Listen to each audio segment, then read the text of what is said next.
Right now, somewhere in your city, there is a home you could live in two different ways. You could rent it, or you could buy it. And almost everyone you know has already decided which choice makes you smart, and which one makes you a fool. Renting is throwing money away. Buying is building wealth. You have heard those two sentences so many times that they stopped sounding like opinions and started sounding like laws of nature. But the real reason one of them wins is far stranger than rent bad, buy good. The truth is that the winner changes depending on numbers most people never bother to run. And the person who most wants you to skip that math might not be your landlord at all. Let's follow the money. Start with the sentence you have heard your whole life. Renting is throwing money away. It feels obviously true. Every month you hand over cash, and at the end, you own nothing. No house, no equity, nothing to show for it. Equity just means the slice of the home that actually belongs to you rather than the bank. When you buy with a loan, you slowly turn borrowed money into owned money, and that owned slice is your equity. So renting looks like pouring water into a bucket with no bottom. But here is the part nobody says out loud. When you buy, you also throw money away. You just throw it into different holes. Have you ever added up the money a homeowner spends that never comes back? There is a way to see all of it at once, and it comes from a portfolio manager named Ben Felix, who popularized a simple idea called unrecoverable costs. Unrecoverable costs are exactly what they sound like. They are the dollars that leave your hands every year and never return, no matter which side you choose. For a renter, the unrecoverable cost is easy. It is the rent. All of it. For an owner, most people think the unrecoverable cost is zero because you own it. It is not zero. It is not even close. And once you add it up, the whole debate tilts. Look at the first hole, property tax. That is the yearly tax a government charges you simply for owning the home, and in many places it runs around 1% of the home's value, every single year. On a $400,000 home, that is roughly $4,000 a year that leaves and never comes back. You do not build equity with it. You rent the right to keep your own house from the government. Now the second hole. Maintenance. Roofs leak. Water heaters die. Furnaces quit in January. A common rule of thumb is that upkeep costs another 1% of the home's value each year on average across the years you own it. Some years it is nothing. Then one year the roof is $15,000 and reminds you what average was hiding. And the third hole is the biggest one, and the one almost nobody counts. It is the cost of your money itself. When you buy, you either borrow or you tie up a giant pile of your own cash, and usually both.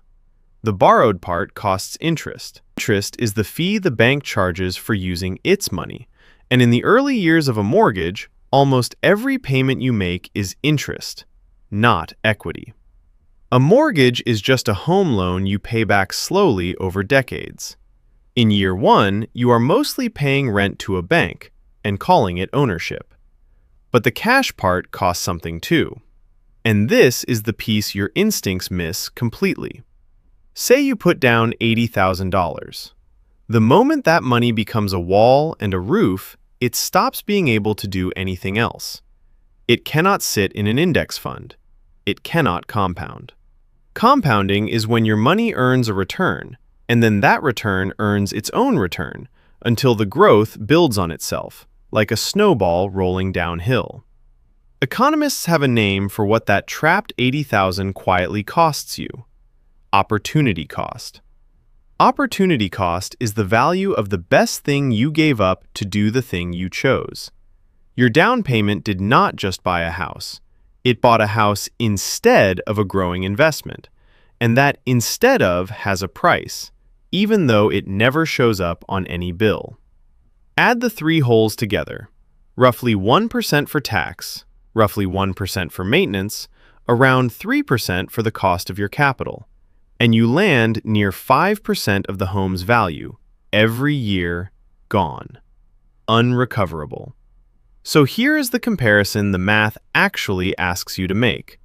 It is not rent versus own, it is the rent you pay versus 5% of the price of the same home.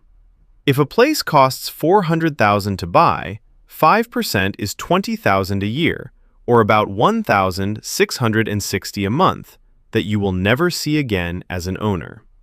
If you can rent that same home for less than that, renting is not the foolish choice.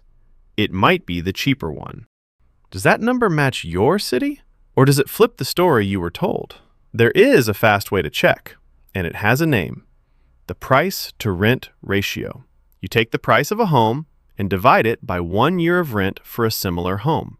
If a house sells for $400,000 and rents for $20,000 a year, the ratio is 20. As a loose guide, a low ratio, under about 15, tends to favor buying, while a high ratio, over about 21, tends to favor renting, because prices have run far ahead of what the housing is actually worth to live in. In some cities, that ratio has climbed past 30, past 40, places where buying the home costs the price of a small fortune, but renting the exact same home costs surprisingly little by comparison. In those cities, the landlord is the one quietly losing the math, while you keep your capital free. But the story does not end at monthly cost. Because everyone playing the buying builds wealth card is really pointing at one thing: appreciation. The home going up in value. And here the numbers get genuinely surprising. An economist named Robert Shiller won a Nobel Prize partly for building the longest, most careful record of American home prices ever assembled. He stripped out inflation to see what homes really did, and what he found startled almost everyone. Over the long run of the 20th century, real home prices, after inflation, barely rose at all. For decades at a stretch, a house was less a rocket and more a boat, drifting sideways, keeping pace with the cost of living and not much more. So if homes barely beat inflation over the long haul, why do so many people swear they made a fortune on their house? Two reasons, and they are both worth understanding. The first is leverage. Leverage is using borrowed money to control something far larger than your cash alone could buy. Put down $80,000, borrow the other $320,000, and you now control a $400,000 asset. If that home rises just 5%, that is $20,000 of gain on your $80,000 of cash. On paper, that feels like a 25% return. Leverage magnifies the gains and makes ordinary appreciation feel extraordinary. But leverage is a mirror.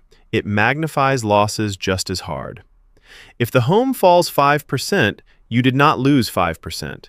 You lost 25% of your money. Shiller spent years warning about exactly this, about how a nation can talk itself into believing home prices only ever climb, right up until they don't. He watched it happen. Millions of owners learned that leverage cuts in both directions, and it does not care which way you hoped.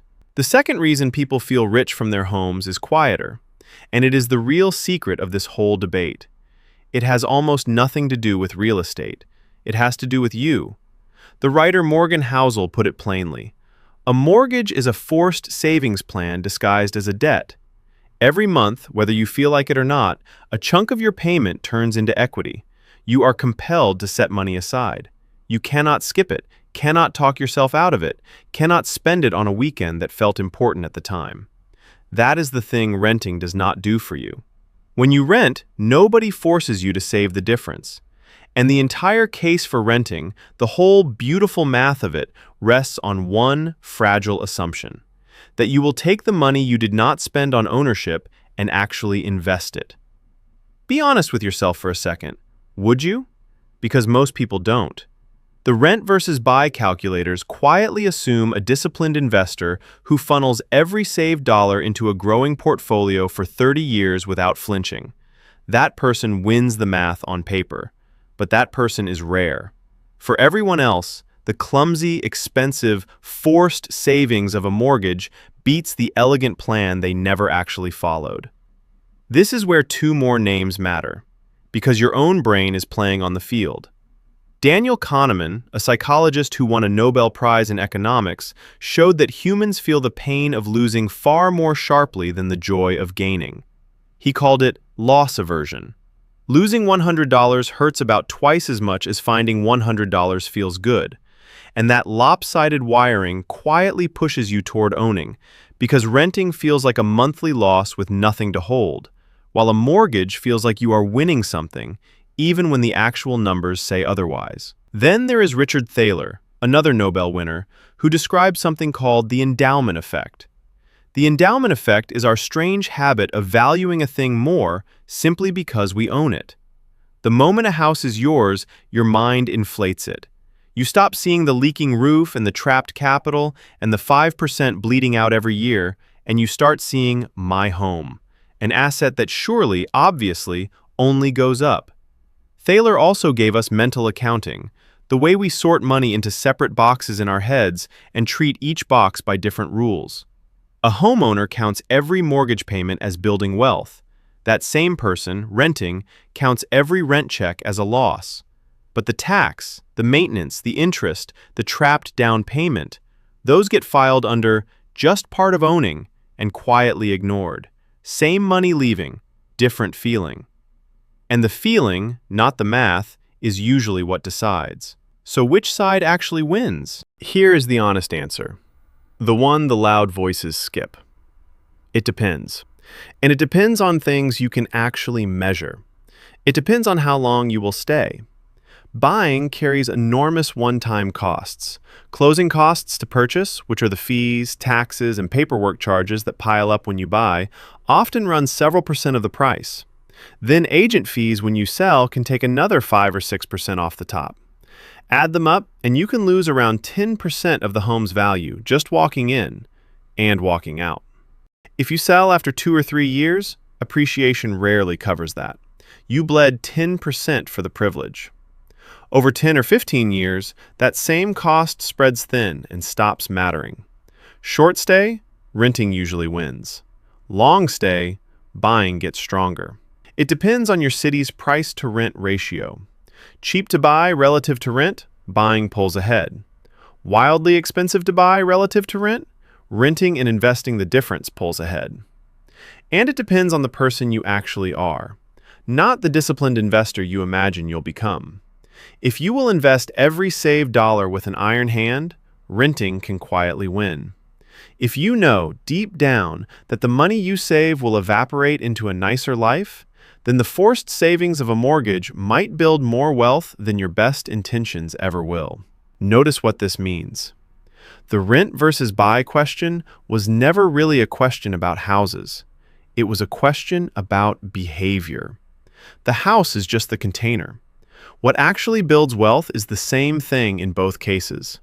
Money that leaves your spending and goes to work, month after month, for years without interruption. A mortgage does that by force. Renting only does that by choice. Your choice, made again and again when nobody is watching and no bank is making you. So the landlord who supposedly hopes you skip the math? Sometimes it is your landlord in a cheap-to-buy city where you really would be better off owning.